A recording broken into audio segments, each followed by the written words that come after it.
All right, guys, Levi Trumbull reporting here, and we are coming from the Frederick County Courthouse. We just got outside of the bail review hearing as it relates to 71-year-old Thurmont Town Commissioner Robert Lookingbill, who has been charged with a multitude of offenses as it relates to improperly placing his hands on an underage minor. At this point, District Court Judge Earl W. Bartgis Jr.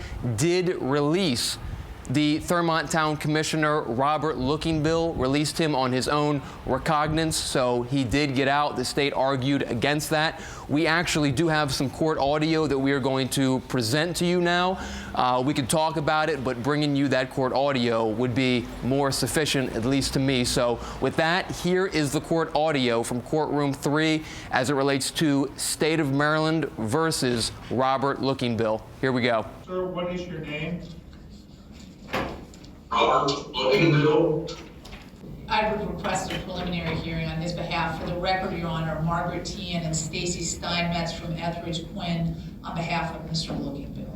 Everyone like to hear this state. Your Honor, thank you. Lindsay Carpenter on behalf of the state. Your Honor, this is from an incident that occurred on March 1st of this year. Your Honor, the defendant is a bus driver for Frederick County Public Schools. He's the bus driver of the victim in this case. Your Honor, the victim had reported this incident immediately after it occurred. Your Honor, during a forensic interview at the Child Advocacy Center, she advised that when she got on the bus that day, this defendant had told her to stay and be the last individual to get off of the bus. She indicated that she told her friend who was on the bus with her about it and asked for her to wait at the bottom of the steps. Your Honor, as the children are getting off the bus, Your Honor, you can clearly see on the surveillance video that we have obtained and I have shown defense counsel, and I do have for Your Honor to view if you would like. The victim walks up and you can see that she kind of stops and the defendant turns and looks to her. He says something that can't be understood. The victim reported in her Child Advocacy Center interview that the defendant told her to come closer. She starts walking towards the exit of the steps. The defendant then looks at her and says bye, states her name, and then says, "Let me give you a little tap right there." He reaches underneath of her backpack and kind of tap/jiggles the bottom of her butt. She then, turns and then turns to get off the bus, and he leans forward and smiles at her and looks at her and says bye. She then walks off the bus, and as I indicated, she immediately reported this to staff. Your Honor, I think it's clear in this case, while the conduct might not be as severe as some of the conduct we observed, he is her bus driver. This was clearly pre-planned. He told her when she got on the bus, be the last one off the bus. Your Honor, he clearly reaches under her backpack to get access to her buttocks area.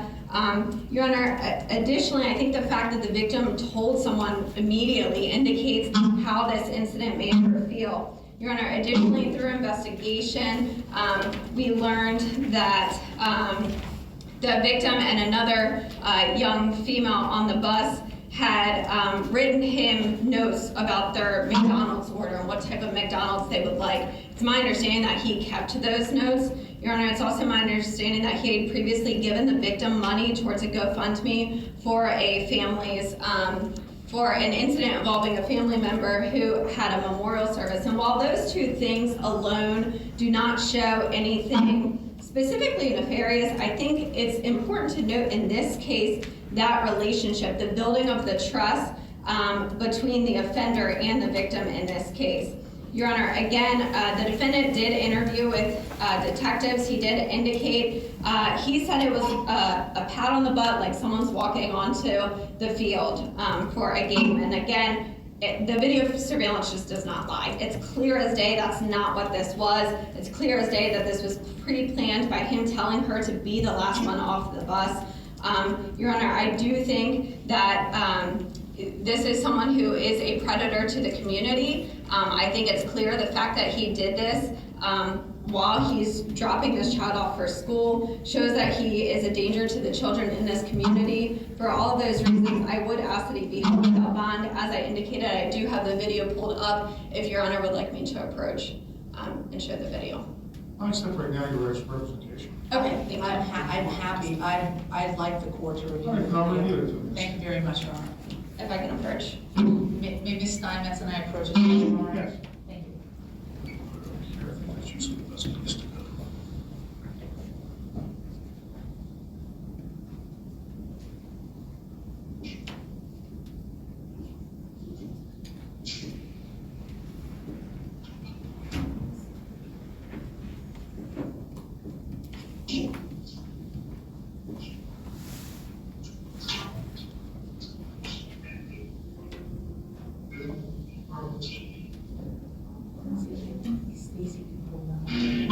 It won't work, it won't let her fit in because of the file.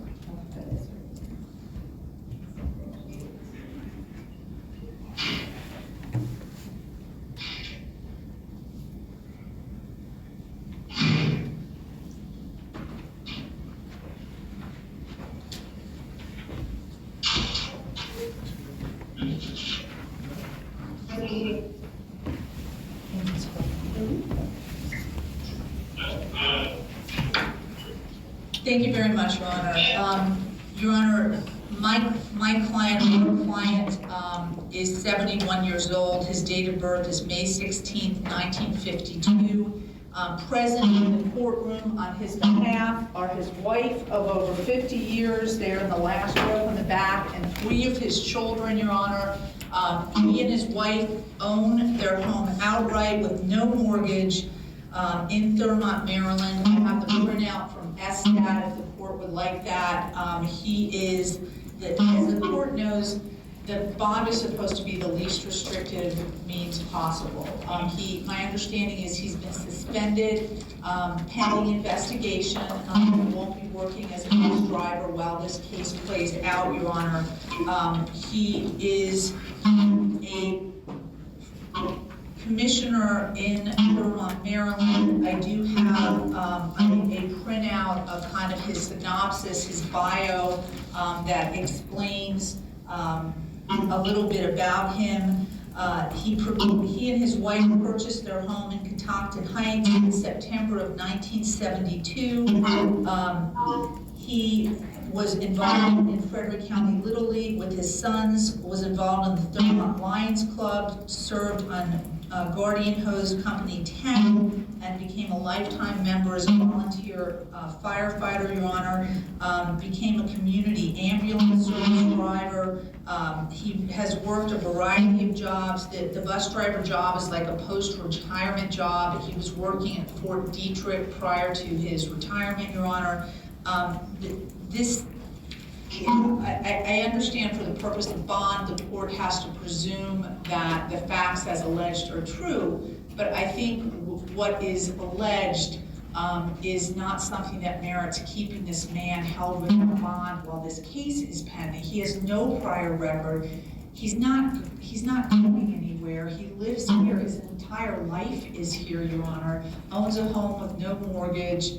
Married, 3 children. I think the appropriate thing in light of what is alleged is for the court to release him on his own recognizance and direct that he have no unsupervised contact with any children under the age of 18, Your Honor. I just don't think, based upon what is represented in the video and what is alleged, I understand that it might have been upsetting to a child who reported it, but I think there are conditions that the court can put in place that ensure that the safety of the community is maintained and he is not held, Your Honor. I think it's highly inappropriate to hold this individual without bonds on these allegations. There's nothing indicating that these incidents have occurred before, that this is a pattern of conduct, that there are other individuals claiming similar allegations. Nothing like that is indicated. This is a one-time, I would say, at best, in the light most favorable to the state, unconsented touching at best, without conceding anything at trial. But I don't think it's appropriate to hold him without bond, and I would ask for him to be released, Your Honor. He's suspended from the school bus drive. Correct.